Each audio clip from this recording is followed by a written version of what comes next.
Alright everyone, with that being said, that was the second video in our Tactical Essentials series for Airsoft. So next week I do want to talk about how to secure the knee pads into the uniform for the G3 combat pants, because that's another major fundamental piece that you're going to want to know. Now some Airsoft do not use the knee pads. I think that's a bit ridiculous. Some people do by the attachable sport knee pads. I think that's a waste of time.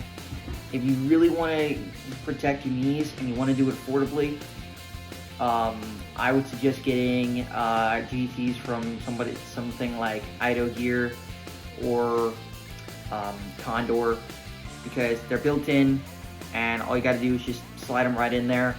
And then the week after that, I do want to cover how MOLLE weave works with your mag pouches, your tac packs, things like that. And yeah, so just leave a comment down below and let me know what else y'all want to see on the channel for that series, or just in general, and I can see what I can do to make it happen. With that being said, finally, if you like this video, like and subscribe.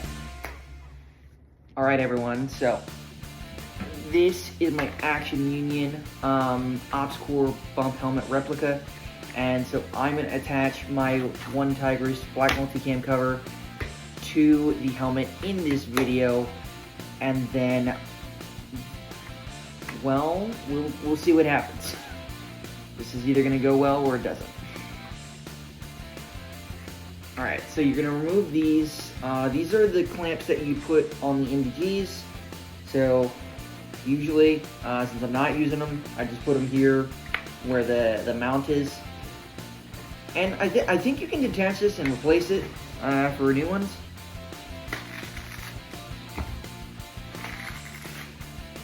But yeah, okay, so as you can see, there's a lot of patch real estate, and that's mostly if you want to put patches on without wearing the helmet cover.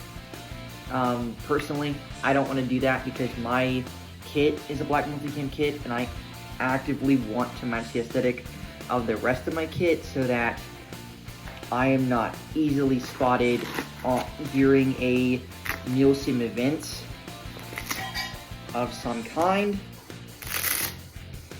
But yeah, and the patch real estate is actually quite helpful in securing your helmet cover to your helmet. So without further ado, we're going to do it like this. So as you can see, it's kind of sticking out like a snail, like this. And then I've had to pull the helmet pad things out. But yeah, so you're going to take your helmet, you're going to lay it down, and then, okay, keep in mind, I am in no way, shape, or form actively qualified to be showing you this, as I am not a gear expert with the military. I am just a simple dude playing Airsoft, and I've kind of learned this on my own, so we're just going to roll with it. Okay, so I've secured the first side, kind of, and then I've secured the back. As you can see, the left did not behave well. Please, no one take that as a political statement. That was not what that was for. And then, yeah, so once that's in, which is fairly simple, you're gonna take these little notches,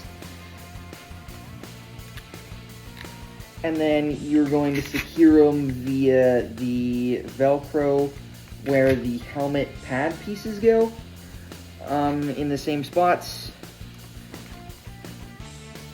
But make sure you do actively have enough real estate to put the helmet pads in later on. That is another thing that I had to go and learn myself.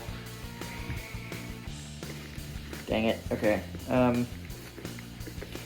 Sometimes this helmet cover model will misbehave. That's fine. These things happen. gear is not always a one-size-fits-all. We do have to learn that as airsofters, that like we do have to make compromises with our gear. But in the spirit of immersion, that's not too terrible, as the military does that quite a bit. Yeah, so there's that. You do kind of have to pull it really tight, though, I think is the issue that I'm experiencing here, where it's just not being pulled tight enough to where like the backside should almost be coming off, because yeah, you want it to be nice and tight right there.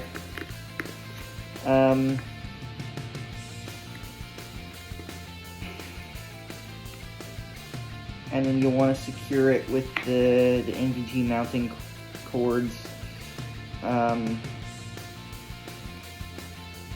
at the front end of the helmet there. And then yeah, like, so there's that. And the helmet padding for me is about to be secured. So you're gonna take the big one, stick it here on the back, right here in the center. And then you're gonna take this piece, stick it in like so.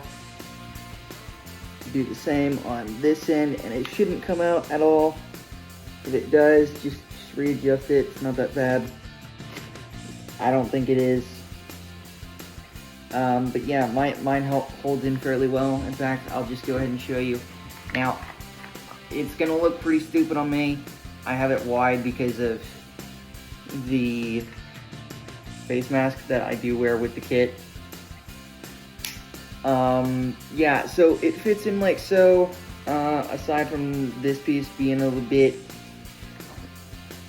you know, derpy there, but that's to be expected. Sometimes these things do get loose. That's fine. It works. It's aesthetically pleasing, which is nice. So, boom, done.